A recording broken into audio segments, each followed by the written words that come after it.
Oh my gosh, guys! I just had like I just talked for 30 minutes, and and I just realized that I wasn't recording. Um, I used to have 20,000 probably 6 months ago, 7 months ago in this account, and I was probably getting at least $300 monthly income from those mainly monthly dividend investments. Um, as some of you may know, I'm a travel nurse, um, and anyway, I was in between contracts, and my recruiter was on maternity leave, and anyway, uh, long story short, I was out of work for a couple months and in between contracts, a couple months, and I needed this money to live on. And when you are used to a certain lifestyle, and when your income changes, it's kind of hard to change your lifestyle. Um, and I should have probably cut back more than I did, but it is what it is. And plus, I had applied for a housing loan, and I had to prove to the bank that I had, a certain amount of cash in my bank account to to cover closing costs and that kind of thing. So that was the reason why I had sold a lot of my dividend stocks, and the main reason was I needed this money to live on. But this is my current portfolio, and the reason I got all these little squiggles is because I had been talking for 30 minutes. And SJT, basically, I got 267 shares, which is a $2,000 value today. But I paid 3,000, so I'm down 1,000. S&D, we already talked about. I'm up 351 on this one or so. I got 1,000 shares. The current value is 2K. I bought it at $1,630 or whatever. MDGS, I think this is a potential 10 bagger. I got $500 in that. I just got 100 shares. Um, I would feel okay if I had 5,000 in MDGS. I did at one point. Same thing with S&D. Um, the only difference is that with S&D, it's probably a, 3 to 5 bagger, whereas opposed to MDGS could be a 10 to 100 bagger. But MDGS, I think, is a little more, could be seen as a little more risky because it could go to zero. I don't know, but it is what it is. BPT, this was a oil. I think this is like the Alaskan Oil Trust. I just have bought 10 shares, I think, maybe 20, and then the price like went down like 50% or something. So I'm down huge on this one. So a dollar cost average down.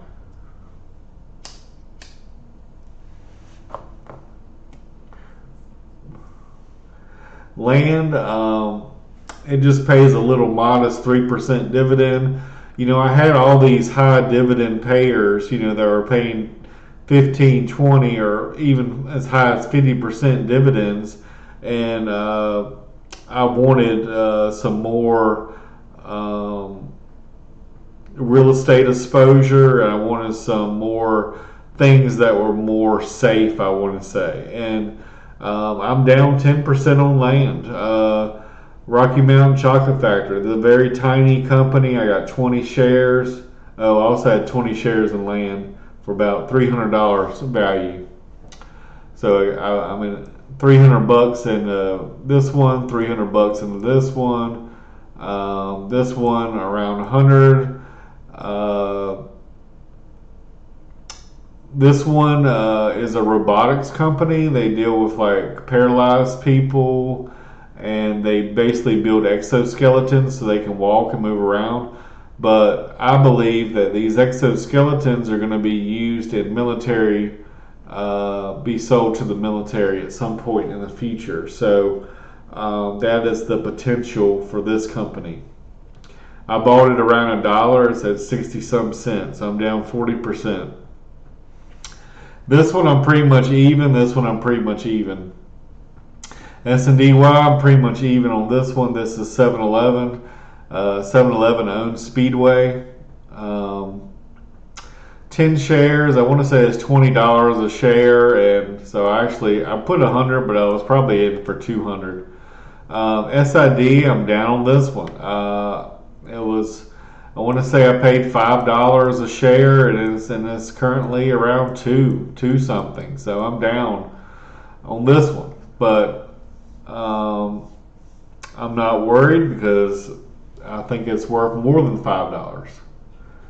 This is a wine company right here that dominates a region that I want to say it's in Washington, Oregon or Washington State, but I want to say Washington State. I just got 20 shares for $100. And so this one I'm pretty much even on. This one I'm down probably 40% negative. This one I'm even on. This one I'm probably down 50%. This one I'm even on. This one I'm probably down 10%. This one I'm down probably 50%. MDGS, I want to say I bought it at 5. And it's at 4 something, so I'm down 20% maybe. This one I'm up 21%. And this one I'm down 1K. I'm down I don't know, 40% at least, maybe more. But I got this one for just the dividend. You know, if they can give me a 10% dividend, and this one give me a 3%, this one give me a dividend. Sid pays a dividend as well. MDGS paid a dividend last year, a huge dividend, I might add.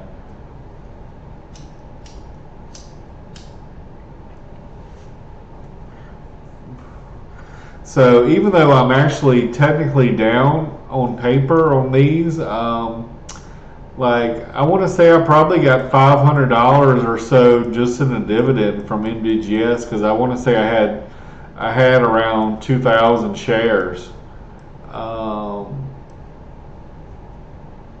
maybe more, and I got the dividend and I got out, and Sid paid a good dividend. So even though I'm down on some of these companies quite substantially, it doesn't include the dividends that I have received. SJT, I've got a lot of money in dividends from them. So even though I'm down 1,000, that doesn't include the dividend income that I have received over, the last year or 6 months or however long it's been. But this is my little rinky-dink 6K portfolio. I used to have 20,000, when my monthly dividend income was probably somewhere around 3 to 350 a month. Because most of the companies I had were monthly dividend payers, and unfortunately, for living expenses and life came, and I had to pull out basically 14,000, and the only thing that's left is 6. But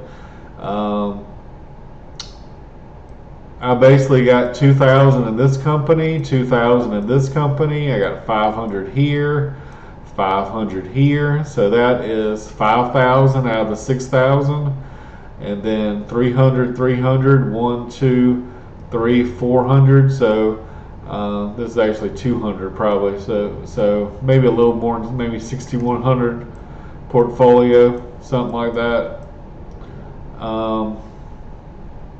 And I'm kind of rounding these up, so this might be 4 4 something, 450. I just kind of rounded it up to 5, and this might be 4 something too. So, but anyway, this is my little portfolio. Like I said, I had to butcher most of it, and I'm missing those $350 monthly dividends every month. But we'll be back. Um, if one of these stocks takes off, if MDGS turns into a 10 bagger, which I think is highly possible,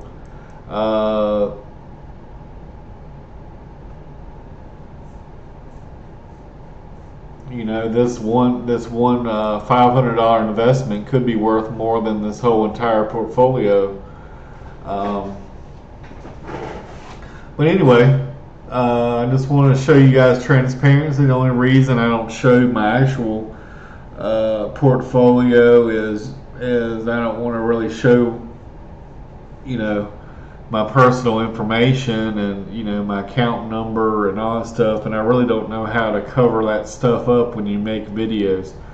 So, but I'm trying to be transparent with you guys. Right now, I did have 40 some $1,000 invested in the stocks, and now I got 20,000 in my Roth. I basically have put 6,000 in for 3 years. The first year I think I only put in 1,300, and the current year I think I've contributed 2,000. So I still have 4,000 to contribute for this year for my Roth.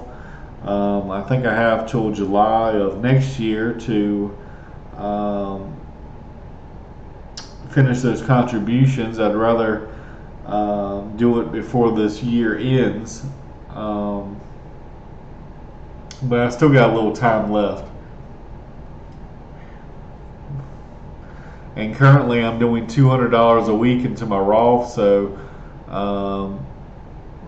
we're not quite 200. I want to say it's 167 bucks, and the other 37 or whatever is going into my little screw around account, a little $500 monthly dividend thing. But let's just say it's $800 a month going into your Roth. I mean, that's I will max out the Roth before the end of the year. And ideally I want to do 500 a month, but because I was behind, I got to catch up a little bit.